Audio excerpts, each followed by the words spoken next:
अस्सलाम वालेकुम वरहमतुल्लाहि वबरकातुहू। औज़ुबिल्लाहि मिनश्शैतानिर्रजीम, बिस्मिल्लाहिर्रहमानिर्रहीम। आज हम प्रोटीन डाइजेशन के बारे में बात करेंगे। काफ़ी इंटरेस्टिंग होने वाला है ये लेक्चर। इस चैनल पे बहुत सारे लेक्चर, ऐसे ही इंटरेस्टिंग लेक्चर आएंगे, तो बने रहिए हमारे साथ। अगर हम प्रोटीन की डाइजेशन के बारे में बात करें तो ये स्टोमक में मेनली स्टार्ट होती हैं, स्टोमक में स्टार्ट होती हैं। तो वहाँ पर एक एंजाइम होता है जिसे हम पेप्सिन कहते हैं, जो कि एक इनएक्टिवेटेड फॉर्म में होता है, जिसे हम पेप्सिनोजन कहते हैं। और हाइड्रोक्लोरिक एसिड इसको एक्टिवेट करने का काम परफॉर्म करता है। और पेप्सिन जिस पीएच के अंडर ये वर्क करता है वो होता है 1.5 to 3.8। लेकिन जो मेन HCl का पीएच है स्टोमक में वो 0.8 है। लेकिन जो अदर गैस्ट्रिक एंजाइम है वो इस पीएच को नुलिफाई करके 1.5 to 3.8 बनाते हैं। और वहाँ पर जो प्रोटीन्स हैं वो कन्वर्ट हो जाते हैं with the help of pepsin into peptones, peptoses and polypeptides. और इसके साथ साथ पेप्सिन की एक और फंक्शन है कि एक कोलेजन को डाइजेस्ट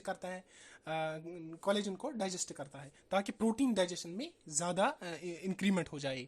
और फिर हम स्टोमक के बाद ड्यूडिनम में पहुंच जाते हैं, जहाँ पर पेनक्रियाटिक सिक्रीशन होती है। पेनक्रियाज की सिक्रीशन से प्रोटीन्स की डाइजेशन होती है। वहाँ पर अगर हम बात करें तो ट्रिप्सिनोजन है, जो कि एंटीरोकाइनेस की वजह से एक्टिवेट होता है, मेन जो कि एक्टिव फॉर्म ट्रिप्सिन में। और ट्रिप्सिन फिर जो स्टोमक में डाइजेशन होती है प्रोटीन्स वो 10 to 20% होती हैं। लेकिन जो यहाँ पर होती हैं ड्यूडिनम में तो वो होती हैं 80 to 90%।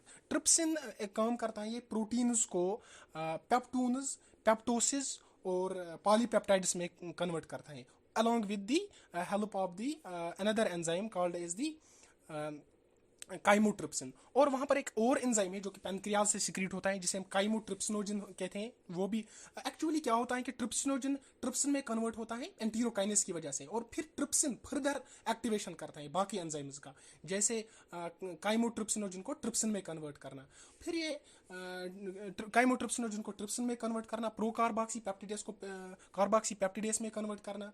और इसके अलावा एक और एंजाइम है यहाँ जो है प्रोकार्बोक्सी पेप्टिडेस पॉलीपेप्टाइड्स को अमीनो एसिड और फर्दर पॉलीपेप्टाइड्स में कन्वर्ट करता है। फिर आती है इंटेस्टाइन की बारी, इंटेस्टाइनल एंजाइम, जो कि एक्चुअली अमीनो पेप्टिडेसेस के फॉर्म में होते हैं, जो पॉलीपेप्टाइड्स को डाईपेप्टाइड्स, ट्राईपेप्टाइड्स और अमीनो एसिड्स में कन्वर्ट करता है। फिर क्या होता है कि जो है डाईपेप्टाइड्स,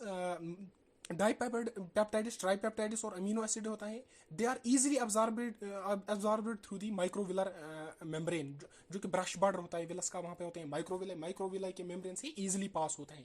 फिर ये एंटीरोसाइट में पहुंच जाते हैं, एंटीरोसाइट के साइटोसॉल में पहुंच जाते हैं ये डाईपेप्टाइड्स और अमीनो एसिड तो एब्जॉर्बेबल फॉर्म में ऑलरेडी, लेकिन जो यहाँ पर ये क्योंकि फाइनल अल्टीमेट गोल है हमारा अमीनो एसिड बनाना, फिर ये डाईपेप्टाइड्स और ट्राईपेप्टाइड्स इसी साइटोसोल में जाते हैं, और साइटोसोल में मल्टीपल पॉलीपेप्टाइड्स होते हैं, जो कि इन डाईपेप्टाइड्स और ट्राईपेप्टाइड्स को अमीनो एसिड्स में कन्वर्ट करता है। तो ये था प्रोटीन डाइजेशन। अल्लाह हाफिज़।